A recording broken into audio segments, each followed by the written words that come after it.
ಅವ್ರ ಮಗ್ಳು ಇನ್ನೊಬ್ಬರು ಕುಂತಾರ. ಅವ್ರ ಹೆಸರು ಶ್ಯಾಮ್ ಸುಂದರ್ ಪಾಲಿವಾಲ್. ಅವರ ಹೆಸರು ಸುಂದರ, ಅವರು ಮಾಡಿರುವ ಕಾರ್ಯವೂ ಅಷ್ಟೇ ಸುಂದರ. ಅವರು ರಾಜಸ್ಥಾನದ ಪಿಂಪಲಾಂತ್ರಿ ಅಂತ ಒಂದು ಹಳ್ಳಿಯಿಂದ ಬಂದವರು. ಮೊದಲು ಕರ್ನಾಟಕದಾಗ ನೋಡ್ತಿದ್ವಿ, ಈಗ ಸಿಗುವಲ್ಲೂ ಗಿರಾಕಿ ಅವು. ಅದಕ್ಕೆ ಸ್ವಲ್ಪ ನೋಡೋಣ ಹೊರಗಿನವ್ರು.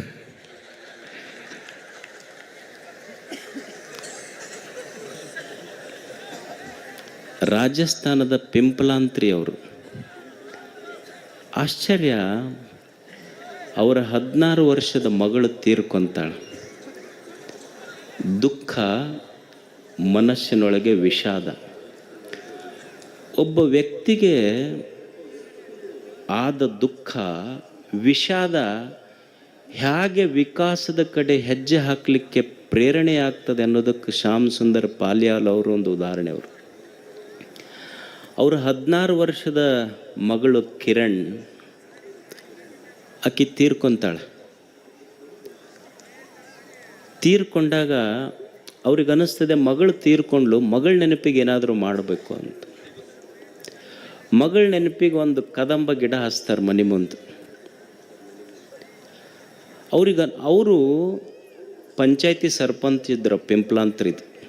ಮಗಳು ತೀರ್ಕೊಂಡಾಗ ಅವ್ರಿಗೆ ಅನ್ನಿಸ್ತು, ನನ್ನ ಮಗಳು ಸತ್ತಿದ್ದಕ್ಕೆ ಗಿಡ ಹಚ್ಚಬಾರ್ದಿನ ಮೇಲೆ ನಮ್ಮ ಊರಾಗ ಯಾವಾಗ ಹೆಣ್ಣು ಮಗು ಹುಟ್ಟತೈತಿ, ಹೆಣ್ಣು ಮಗು ಹುಟ್ಟತಂದ್ರೆ ಆ ಮಗುವಿನ ಹೆಸರಲ್ಲೇ 111 ಗಿಡ ಹಚ್ಚುವ ಸಂಪ್ರದಾಯ ತಂದ್ರೆ ಅವ್ರ ಊರಾಗ. ನಮ್ಮ 222 ಕಡಿತೀವಿ ನಾವು ಹಚ್ಚ ಪೈಕಿ ಮಂದಿ ಅಲ್ಲ. ಯಾವಾಗ ಒಂದು ಹೆಣ್ಣು ಮಗು ಹುಟ್ಟತೈತಿ 111 ಗಿಡ ಹಚ್ಚೋದು ಅಷ್ಟೇ ಅಲ್ಲ, ಯಾರಿಗೆ ಹೆಣ್ಣು ಮಗು ಹುಟ್ಟಿರ್ತೈತಿ ಅವರ ಆ ಹೆಣ್ಣು ಮಗುವಿನ ಹೆಸರಲ್ಲೇ ಇಡುವಂಥ ಸಂಪ್ರದಾಯ ಕಿರಣ್ ಠೇವಣಿ ನಿಧಿ ತಂದ್ರವ್ರು.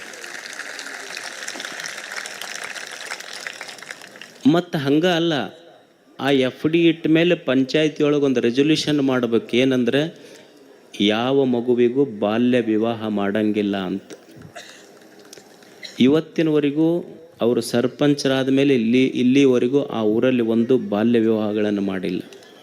ಯಾವಾಗ ಹೆಣ್ಣು ಮಗು ಹುಟ್ಟುತ್ತದೆ, ಹೆಣ್ಣು ಮಗು ಹುಟ್ಟಿದ ತಕ್ಷಣ 111 ಗಿಡಗಳನ್ನು ಹಚ್ತಾರೆ. ಆಶ್ಚರ್ಯ ಅಂದ್ರೆ, ಮಕ್ರಾನ್, ನೀವೆಲ್ಲ ಮಾರ್ಬಲ್ ಅಂತ ಕೇಳಿರಲ್ಲ, ಎಲ್ಲಿ ತೆಗಿತಿದ್ರಲ್ಲ ಅಲ್ಲೆಲ್ಲ ಮಕ್ರಾನ್, ಮಣ್ಣ ಗುಡ್ಡ ಎಲ್ಲ ಹಡ್ಡಿ ಪರಿಸರ ಎಲ್ಲಿ ಹೋಗಿತ್ತೋ ಅಂಥಲ್ಲಿ ಇವತ್ತು 3.5-4 ಲಕ್ಷ ಗಿಡಗಳನ್ನು ಅವರು ಬೆಳೆಸಿದ್ದಾರೆ ಅಲ್ಲಿ. ಅವರ ಈ ಸೇವೆಯನ್ನು ಗುರುತಿಸಿದಂಥ ಭಾರತ ಸರ್ಕಾರ ಅವರಿಗೆ ಪದ್ಮಶ್ರೀ ಪುರಸ್ಕಾರ ಕೊಟ್ಟಿದೆ ಅವರಿಗೆ. ಮತ್ತು ಪದ್ಮಶ್ರೀ ಪ್ರಶಸ್ತಿ ತೆಗೆದುಕೊಂಡಂಥ ಭಾರತದ ಮೊಟ್ಟ ಮೊದಲ ಪಂಚಾಯಿತಿ ಅಧ್ಯಕ್ಷರವರು, ಪಂಚಾಯಿತಿ ಸದಸ್ಯರವರು. ಆ ಪಿಂಪಲಾಂತ್ರಿ ಮಾಡೆಲ್ ಏನೈತಲ್ಲ, ಇವತ್ತು ಪಿಂಪಲಾಂತ್ರಿಯ ಬಗ್ಗೆ ಡೆನ್ಮಾರ್ಕ್ ಪಠ್ಯಗಳಲ್ಲಿ ಪಾಠ ಹೇಳ್ತಾ ಇದ್ದಾರೆ ಮಕ್ಕಳಿಗೆ, ಪಿಂಪಲಾಂತ್ರಿ ಮಾಡೆಲನ್ನು. ಅಂಥ ಒಂದು ಸೇವೆ ಇವತ್ತು ಸುಮಾರು 1000 ಚೆಕ್ ಡ್ಯಾಮ್ಗಳನ್ನು ಕಟ್ಟಿದ್ದಾರೆ. ಎಲ್ಲಿ 900 ಫೀಟ್ ನೀರು ಕೆಳಗೆ ಹೋದರೂ ಸಿಗ್ತಿದ್ದಿಲ್ಲ, ಇವತ್ತು 50 ಫೀಟಿಗೆ ಅವ್ರ ಊರಲ್ಲಿ ನೀರು ಸಿಗ್ತಾ ಇದೆ. ಅಂದರೆ ಪರಿಸರ, ಜಲರಕ್ಷಣೆ ಎಷ್ಟು ದೊಡ್ಡ ಕೆಲಸ ಮಾಡಿದ್ದಾರೆ ಅವರು. ಅಂಥವರು ನಮ್ಮ ಜೊತೆಗಿದ್ದಾರೆ. ಅಂದರೆ ಅವ್ರನ್ನ ಯಾಕೆ ನನಗವ್ರ ಬದುಕು ಸ್ಫೂರ್ತಿ ಅನ್ನಿಸ್ತು ಅಂದ್ರೆ, ಅಲ್ಲಿ ಭಾರತ ಸರ್ಕಾರ ಪಿಂಪಲಾಂತ್ರಿ ಮಾಡೆಲ್ ಅಧ್ಯಯನ ಮಾಡಲಿಕ್ಕೆ ಒಂದು ತರಬೇತಿ ಸಂಸ್ಥೆ ಮಾಡಿದ್ದಾರೆ. ದೇಶದ ಮೂಲೆಗಳಿಂದ IAS ಆಫೀಸರ್ಸ್ ಎಲ್ಲ ಅಲ್ಲಿಗೆ ಸ್ಟಡಿ ಮಾಡಲಿಕ್ಕೆ ಬರ್ತಾ ಇದ್ದಾರೆ. ಅಂದರೆ ಒಬ್ಬ PUC ಕಲ್ತಂಥ ಸರ್ಪಂಚ್ ಮಾಡಿದ ಕೆಲಸ IAS ಆಫೀಸರ್ ನೋಡಿ ಕಲಿಯುವಂಗಾತಲ್ಲ, ಇದು ನಾನು ಹೇಳ್ತಾ ಇರೋದು. ಅವರ ಮಾಡೆಲ್ ಅಷ್ಟು ಪರಿಣಾಮಶಾಲಿಯಾಗಿದೆ. ಅದನ್ನು ಅಂಥವರು ಇವತ್ತು ನಮ್ಮ ಜಾತ್ರೆಗೆ ಬಂದಿದ್ದಾರೆ.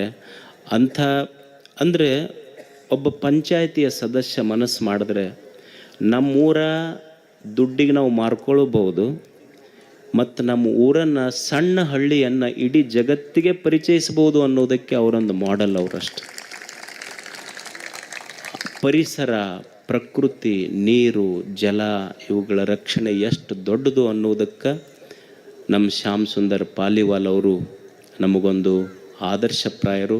ಅವರು ದೂರದ ರಾಜಸ್ಥಾನದಿಂದ ಇಲ್ಲಿಗೆ ಬಂದಿದ್ದಾರೆ. ಅವರ ಕಾರ್ಯಕ್ಕೆ ನಿಮ್ಮದೊಂದು ಚಪ್ಪಾಳೆ, ಅಭಿಮಾನ ಅವರಿಗೆ. ಶ್ಯಾಮ್ ಸುಂದರ್ ಪಾಲಿವಾಲ್ ಅವರು ಪೂಜ್ಯರು, ಅವರನ್ನು ಗೌರವಿಸಬೇಕು ಅಂತ ಕೇಳ್ಕೊಳ್ತಾ ಇದ್ದೆ. ಹುಬ್ಬಳ್ಳಿಯ ಪೂಜ್ಯರು ಅವರನ್ನು ಆಶೀರ್ವದಿಸಬೇಕು.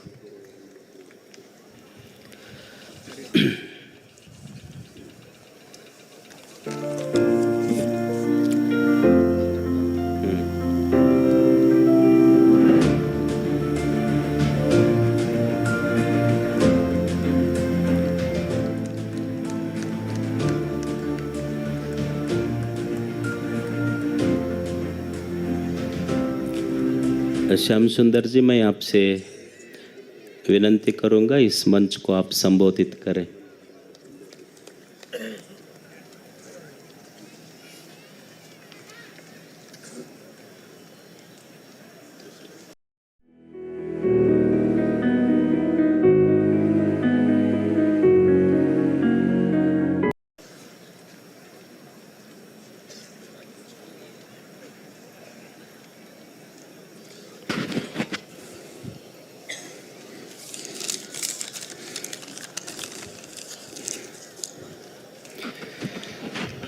भारत माता की